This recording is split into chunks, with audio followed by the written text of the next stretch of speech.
Hi guys, welcome back. അപ്പോൾ നമുക്ക് easy and tasty ആയിട്ടുള്ള ഒരു കുക്കർ ബിരിയാണി ഉണ്ടാക്കിയാലോ? തുടങ്ങാം. അപ്പോൾ ഒരു ഗ്ലാസ് അരിക്കും 1.5 ഗ്ലാസ് വെള്ളം. ഇതാണ് നമ്മുടെ റേഷ്യോ. ഇതിനനുസരിച്ച് നിങ്ങൾ എന്തോരം അരി എടുക്കണോ അതിനനുസരിച്ച് വെള്ളം എടുക്കുക. വെള്ളത്തിലേക്ക് ഉപ്പും സ്പൈസസും ഇട്ട് അരി വേവിച്ചെടുക്കുക.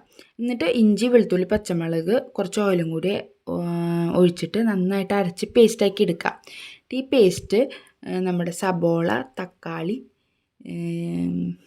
പിന്നെ ഉപ്പ്, മഞ്ഞൾപ്പൊടി, ഗരം മസാല, കുരുമുളക് പൊടി, തൈര് ഇതെല്ലാം കൂട്ടി നന്നായി മിക്സ് ചെയ്ത് കുഴച്ച് മാറ്റി വയ്ക്കുക. അപ്പോൾ നിങ്ങൾ കുരുമുളക് പൊടിയും പച്ചമുളക് എടുക്കുമ്പോൾ നോക്കുക, ഇത് രണ്ടും മാത്രമാണ് ചിക്കനിലേക്ക് നമ്മുടെ ബിരിയാണിയിലേക്കുള്ള എരിവ് തരുന്നത്. അപ്പോൾ അതിനനുസരിച്ച് കുറച്ച് കൂട്ടിയെടുത്തോളൂ. എന്നിട്ട് ഇത് നന്നായി ഒരു 15 മിനിറ്റ് കഴിയുമ്പോൾ കുക്കർ എടുക്കുക, അതിലേക്ക് ഇതിടുക, കുറച്ച് വെള്ളം കൂടി ഒഴിച്ചിട്ട് ഒരു വിസിൽ അടിച്ചെടുക്കുക. ഒരു വിസിൽ വന്നതിന് ശേഷം അത് തുറന്ന് ജസ്റ്റ് ഒന്ന് മിക്സ് ചെയ്ത് അടിയൊന്നും പിടിച്ചിട്ടില്ല എന്നൊന്ന് കൺഫേം ആക്കി. ഈ ഒരു കുറച്ച് വാട്ടറി ഗ്രേവി കൺസിസ്റ്റൻ്റ് ഉണ്ടല്ലോ, ഇതിൽ തന്നെ നമ്മൾ അതിലേക്ക് കുറച്ച് മല്ലിയിലും പുതിനയിലും ഇട്ടിട്ട് വേവിച്ച് വെച്ച് നോക്കണം. റൈസും കൂടി ഇതിൻ്റെ മുകളിലേക്ക് ഇടാൻ പോവുക. നിങ്ങൾ എത്രത്തോളം റൈസ് വേവിച്ച് വെച്ചിട്ടുണ്ടോ, നിങ്ങളുടെ കുക്കറിൽ എത്ര കപ്പാസിറ്റി ഉണ്ടോ അതിനനുസരിച്ച് നമുക്കിത് വെക്കാം കേട്ടോ. അപ്പോൾ ഈ വേവിച്ച് വെച്ച് നോക്കണ അരിയൊക്കെ ഇതിലേക്ക് ഇട്ടിട്ട് ലെയർ ചെയ്ത് കൊടുക്കുക. കുറച്ച് നെയ്യ് ഇടയിൽ വേണമെങ്കിൽ ഒഴിച്ച് കൊടുക്കുക. അതേപോലെ തന്നെ മല്ലിയിലും പുതിനയിലും ഇടയിൽ ഇട്ട് കൊടുക്കാം.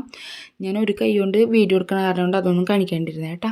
എന്നിട്ട് ഇതും ഒരു വിസിൽ വെച്ചെടുക്കുക. എന്നിട്ട് ഒരു വിസിൽ വന്നതിന് ശേഷം ഫുള്ള് വിസിൽ കളയാൻ നിൽക്കരുത്, അപ്പോൾ നന്നായി വെന്ത് പോവും. വിസിൽ വന്ന് ഓഫ് ചെയ്ത് ഒരു 5 മിനിറ്റ് കഴിയുമ്പോൾ വിസിൽ കളയുക. എന്നിട്ട് അത് തുറക്കുക. അങ്ങനെ തന്നെ ഒരു പാത്രത്തിലേക്ക് അമർത്തുക, മിക്സ് ചെയ്യുക, പിന്നെന്താ, സെർവ് ചെയ്യുക. അത്രയേ ഉള്ളൂ. അപ്പോൾ ഓക്കെ, ബൈ.